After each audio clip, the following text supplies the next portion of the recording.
Hi, this is Prasant. Welcome back to another video. Today we're going to be talking about how to play Raga Alapana, particularly on the Carnatic style on the saxophone, which is essentially an improvisation that you do with just the melody to display the raga before the kriti or the composition in Carnatic music. I'm going to be sharing with you the style that I've learned and observed with my guru of music, Dr. Kadri Gopalnath, and what he taught me and also how he generally approached Raga Alapana. There are many, many ways to do it. So this is useful for any kind of music practitioner.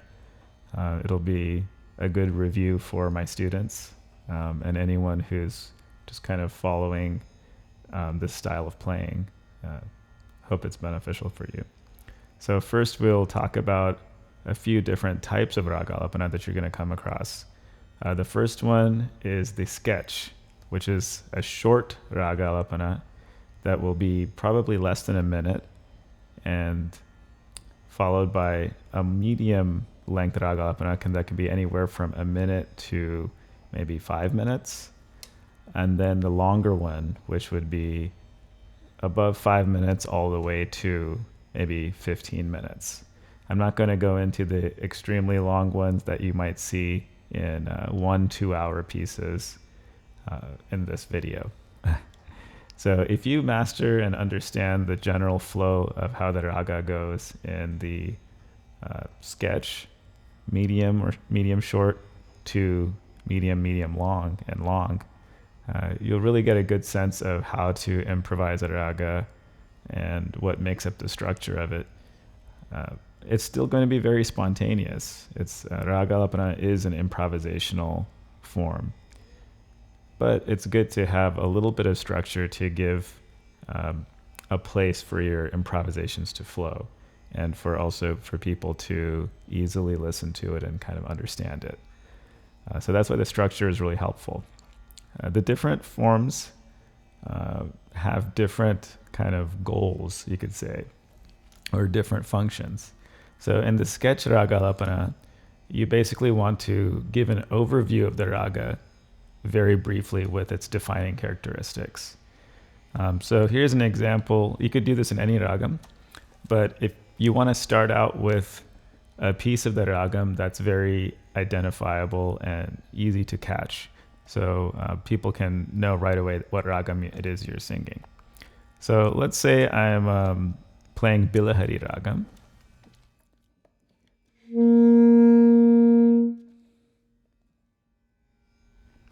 So let's say I'm playing Bilahari. Bilahari is an ascending of Mohanam and a descending of Shankarabharanam. So in Western, it's like a major pentatonic going up and major scale going down.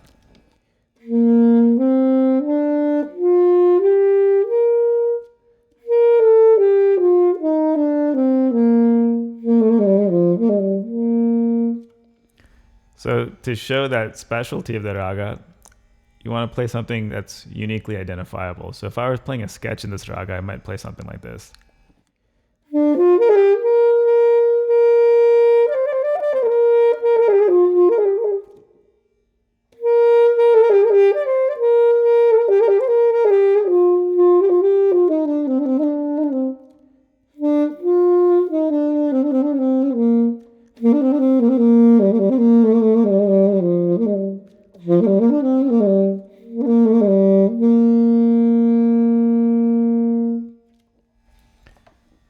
So what I did there was I actually showed the aspects of the raga that bring out the scale differences that you find in Bilahari.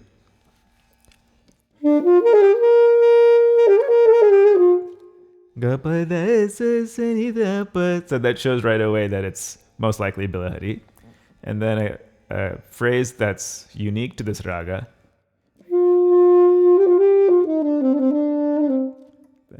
That phrase is a classic Bilahari phrase.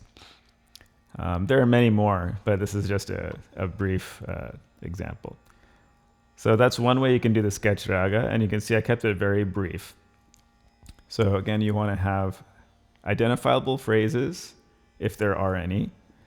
If there are no identifiable phrases, you want to have a quick flourish of the scale in a way that you can hear all the notes and you can identify the raga. So here's another way of doing it. Here, for example, Hamsadhwani is not doesn't have anything very identifiable. It's just 5 notes up and down.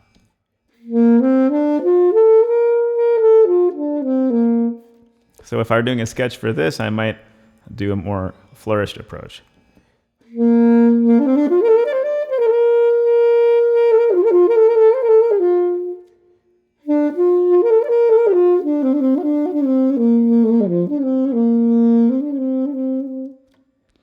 That's almost like a slight quote from a famous kriti that might hint at the song you're going to play.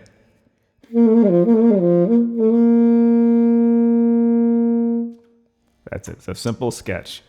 The more you do them and the more kritis you know, the easier sketches will be. They're a great way to open the concert. Of course, it's completely up to you how you want to approach your concert. But commonly, many artists would open the concert with a brief sketch raga before they start the varnam.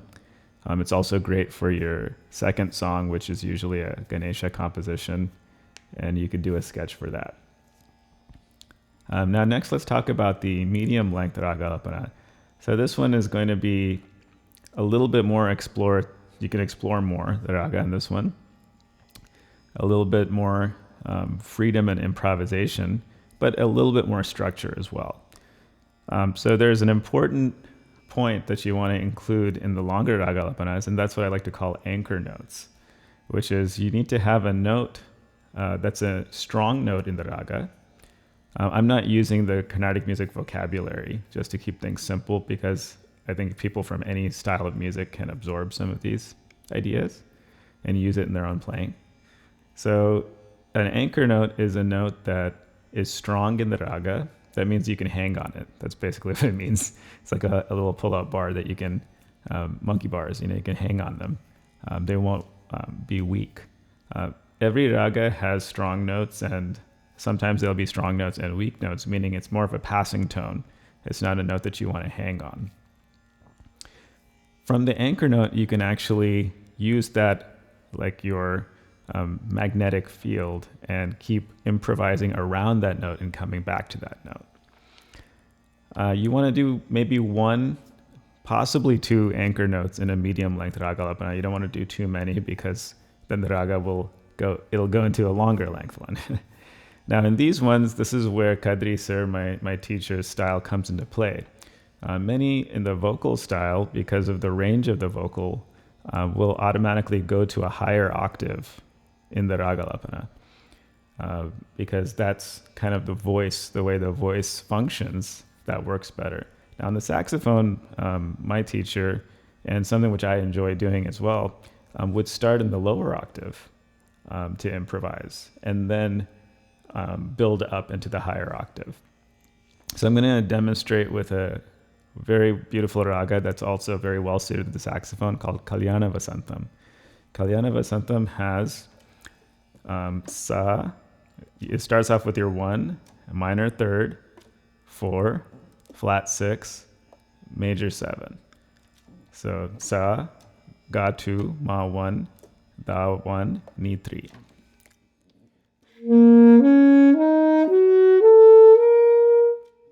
So for this one, you want to have ma in your shruti, and then coming down, it's a harmonic minor scale.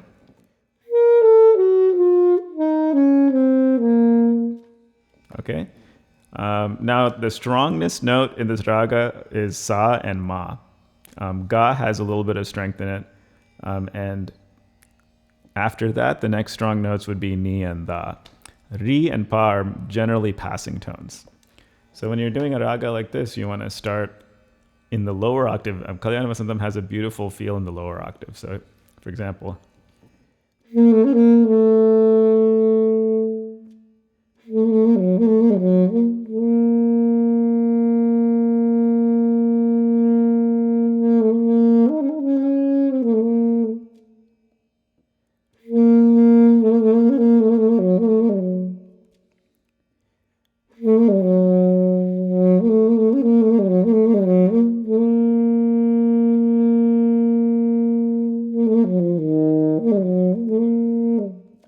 can elaborate the lower octave a little. Now, I would do more of this in the longer one. The short one, you want to keep it brief. I mean, the medium one, you want to keep it brief. From there, you can do a little bit of open improvisation in that lower to middle register.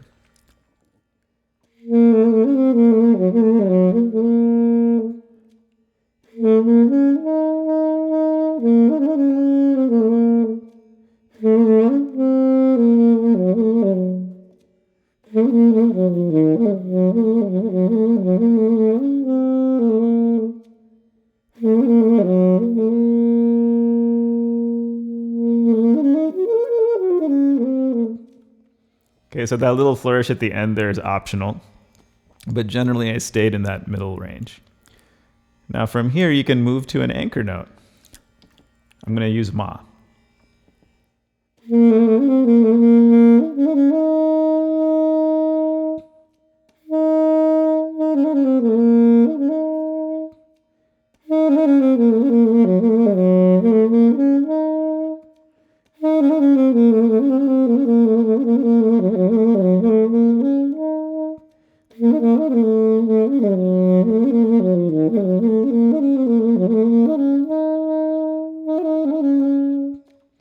Okay, so you see how I'm using the Ma as the anchor, and I'm going around it and continuously coming back to it. So that gives a thematic movement that's very easy to follow. It's meditative, and it kind of unfurls the raga very beautifully. Now you can choose to do this for a while, but eventually you want to move up the octave. And you can go straight to upper sa if you want, or you can touch on some of the other notes, but generally in a medium, if it's medium, short, medium, you want to move to the upper sa, not too long. You want to go relatively quickly. Okay, let's say I'm on the Ma.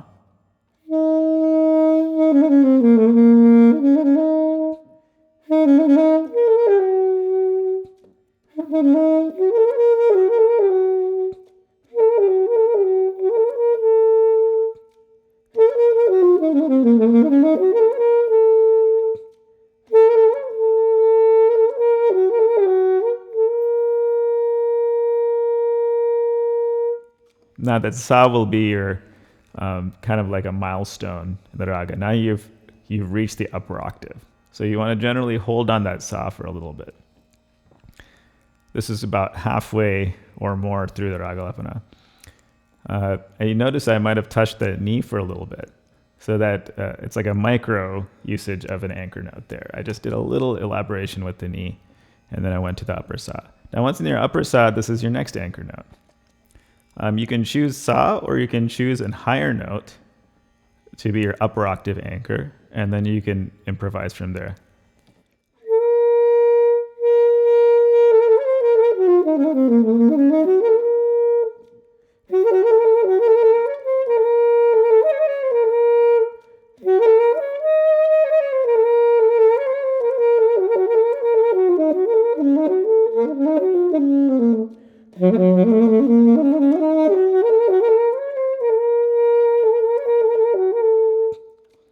So you can just freely improvise with the upper sa and slowly start to show some of the upper octave.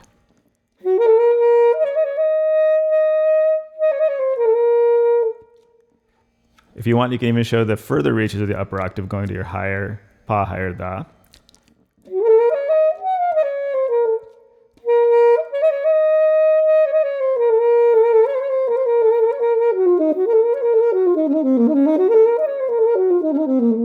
So now it's starting to open up the range. I'm showing the upper octave, middle, and some of the lower octave.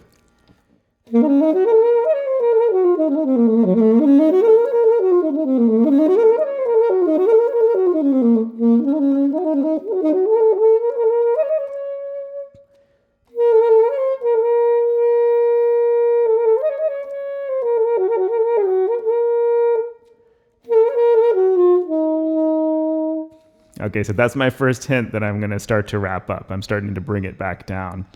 So I went to the upper octave, I elaborated mostly in the upper octave, and then I started to open it up to the entire range of the instrument. And then now I'm showing a little bit that I'm starting to bring the pace back down to conclude.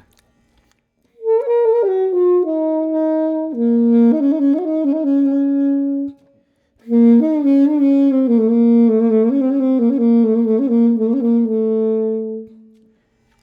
from here, you can touch a little bit of the lower octave again if you'd like, but for a medium length, it'd be better to go for a conclusion.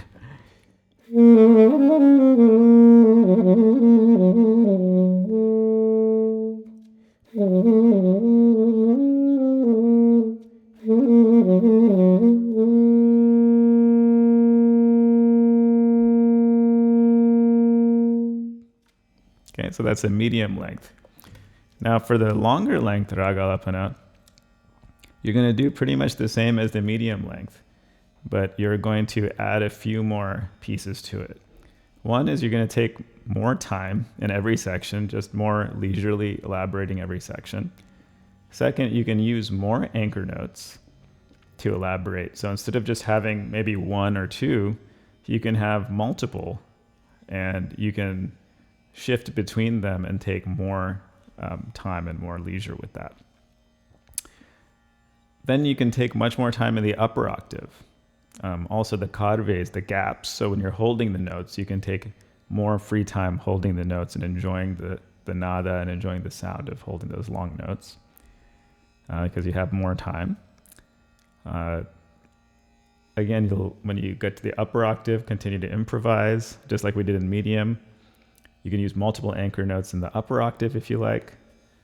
And then the last thing that's unique is that when you come back to conclude, there's an additional section you can add on, which is sort of a melkalam, a double speed section, where you take an anchor note from sa, and then you do faster pace passages quite freely. So I'll improvise that to show you with the ragam Bhairavi, which is a famous heavy Carnatic music ragam that's very well adapted to any of these lengths of improvisation. But I'm not going to actually play a full-length one because that'll take a very long time. But I'll show you a couple examples. So let's say I'm first starting Bhairavi in a main ragam.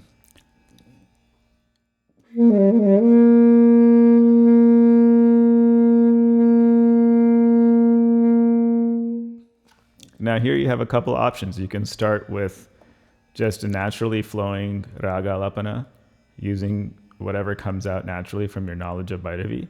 Or you can start with a well-known phrase, because Bhairavi is full of important phrases. So I'll show you a couple options. Here's one.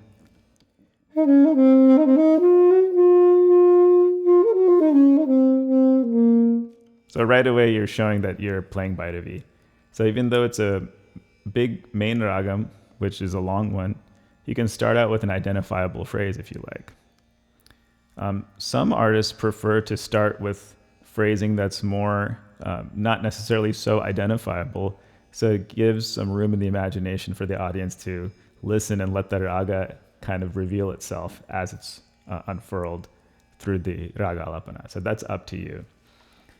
So let's say I choose the highly identifiable one. That may leave you on a note which is not in the lower octave. So we like to resolve back to the lower octave generally on the saxophone. Again, it's a personal preference.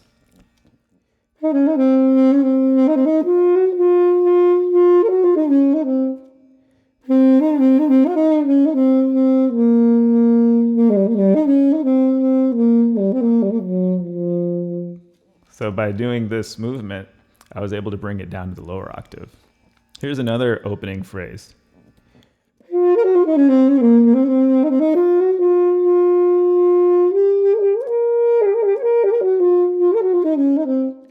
There's a little bit more free with going to the upper octave and showing a little bit more. But then in this long alapana, I always want to come back to that lower octave so I can really leisurely improvise there. So even if I show an opening phrase that's almost like a sketch, I'm going to come back down to anchor myself in the lower octave.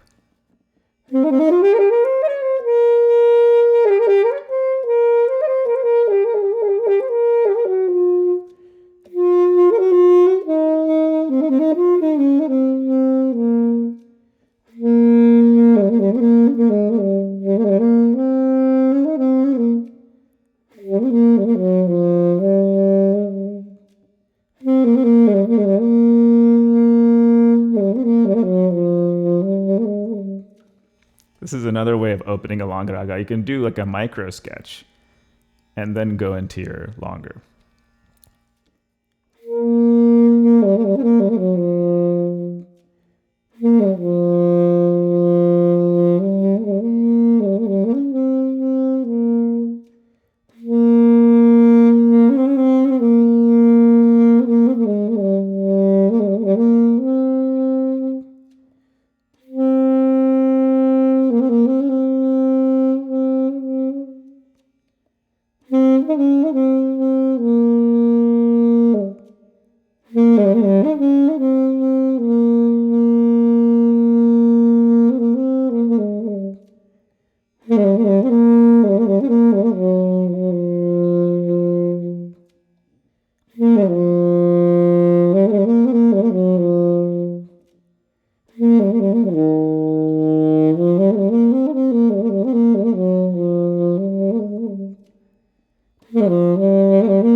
So like this, you can go and improvise the lower octave more elaborately. From there, start to move up the octave just like we did in the medium length.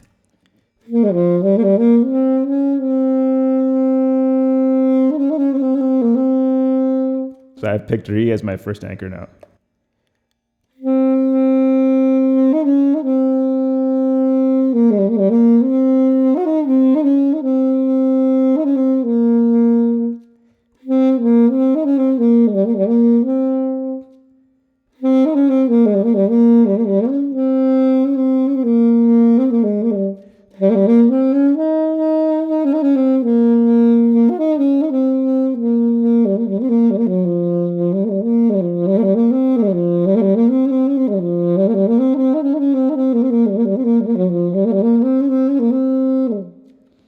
So like this, I'm elaborating Re.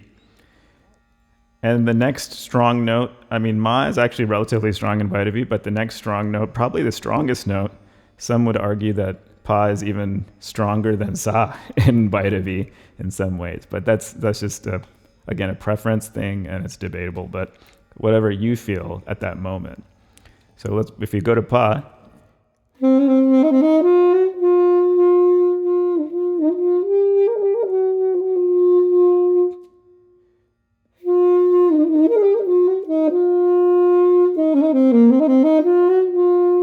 you can start to play around Pa. Now, Pa is, since it's such a strong note, I would argue that, well, I wouldn't even say it has to be, but it was probably going to be one of your main anchor notes in Bhairavi. And then go to the upper Sa.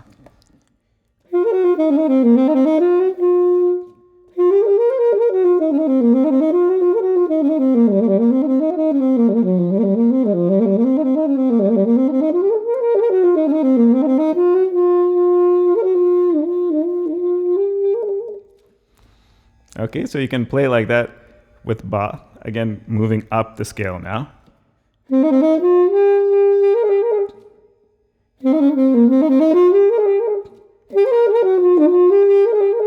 Now that oscillating knee is kind of hinting to the audience or hinting to the listener that we're moving up towards the Sa. And you can even use an oscillating note as an anchor note, the way I just did there.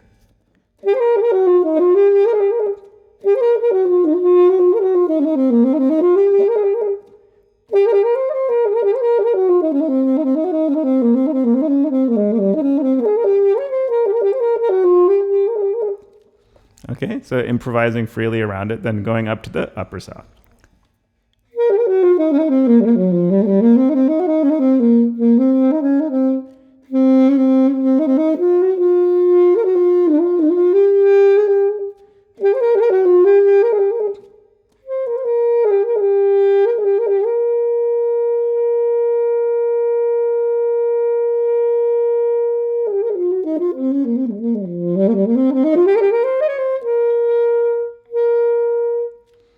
Now you're in the upper Sa. Same thing like the medium length one. You want to do full improvisation in the upper Sa as much as you feel like, and then move to an upper anchor note. I've already done Re in the lower, but it's perfectly fine to do a little bit more Re in the upper note, in the upper octave. And I'm going straight to Re.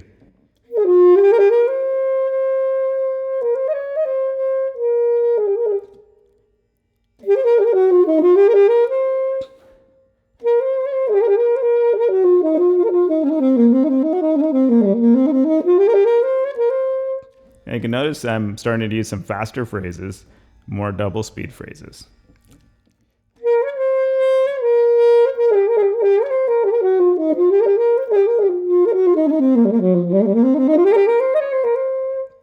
Like this. You can continue to improvise on the re.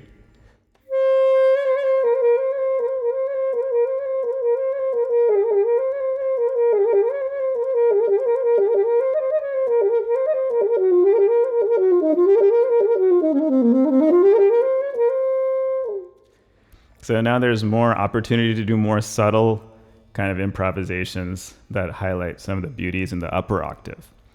That these kind of phrases, I think, sound more beautiful in upper octave. So you can even now move to the ma.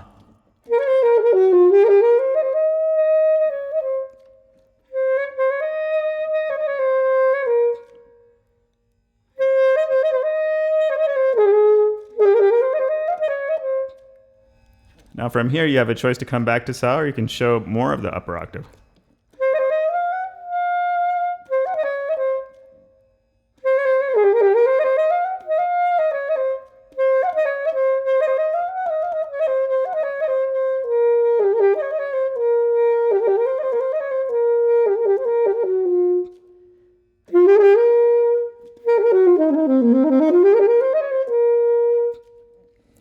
Once you're in the upper octave, now you can go and start making your way back down after you've shown all the upper octave.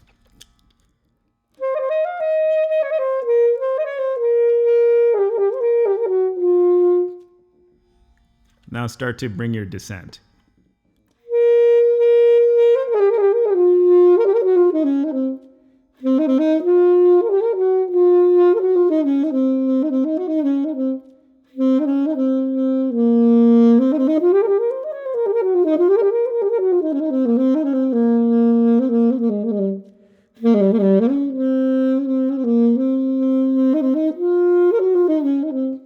So I'm giving as I'm coming down, I'm also summarizing and playing freely through the range of the instrument. So the more range you go higher, the more you access higher, the more range you have available to you for the Raga Alapana.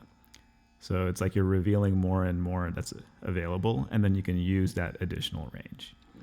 Okay, and then now we're going to come down to the lower octave and touch the sa.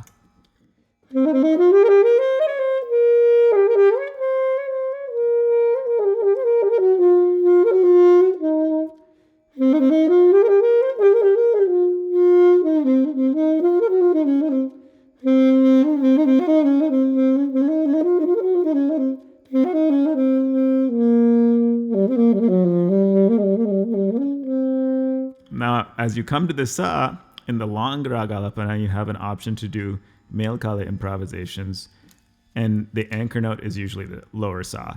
So something like this.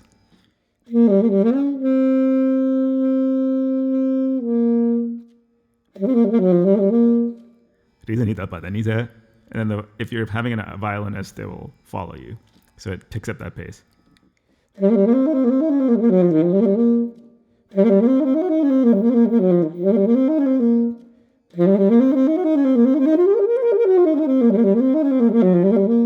So each time you come to the sa, give a space for the violin.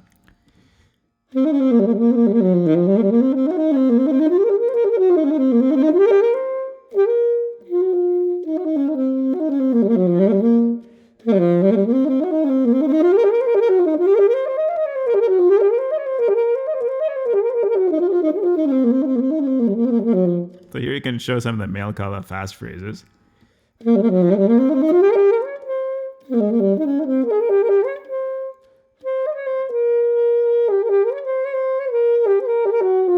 We can do another summary.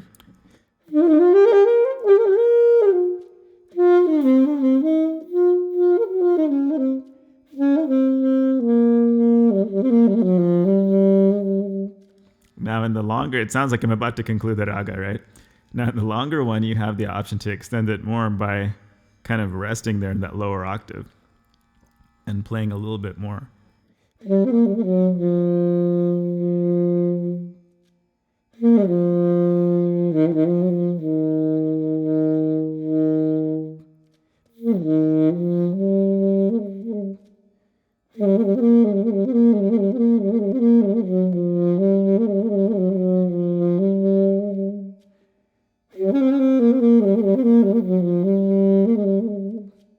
So you can play with that lower octave and then conclude coming to the sa.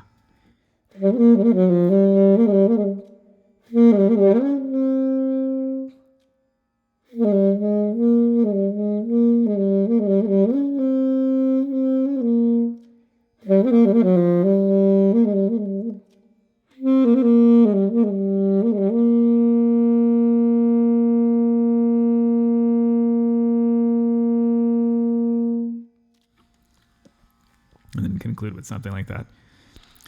So that's the basic overview.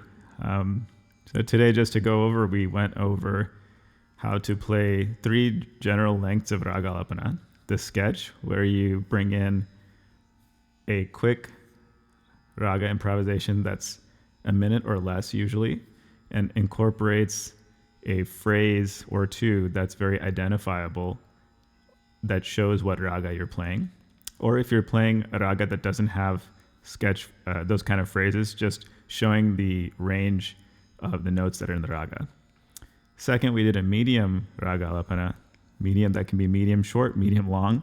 But the differentiating factor there is that you have more time to improvise in the lower range of the instrument, starting off with lower, moving up to a lower or middle anchor note as a means for improvisation, using the anchor note as your kind of your North Star. Moving up the octave and landing on the next anchor note, the upper sa, doing a little bit of upper octave and then coming down to conclude. So in the medium length one, we don't take too many anchor notes and too much long improvisations, because then it'll become too long. Now in the longer one, same thing, we spend more time in the lower octave. This is again my guru's style, where he generally starts off the Raga Alapana in the lower octave. Because for saxophone, it sounds nice in that register to start, and it kind of gives a slow opening of the raga, which I think is very beautiful to witness. And then you can incorporate multiple anchor notes here, taking you slowly up the scale to the upper sa. And then you can do multiple anchor notes in the upper register. In the example, we did Bhairavi, where we did pa, we did ri, we did upper ri, we even did upper ma. And we also demonstrated how you can do an anchor note for an oscillating note like ni in Bhairavi. From there, showing some melkalam or fast phrases in the upper register, and then using the whole range of the horn, going up and down anywhere you like, and then slowly starting to conclude by bringing the phrases down the octave.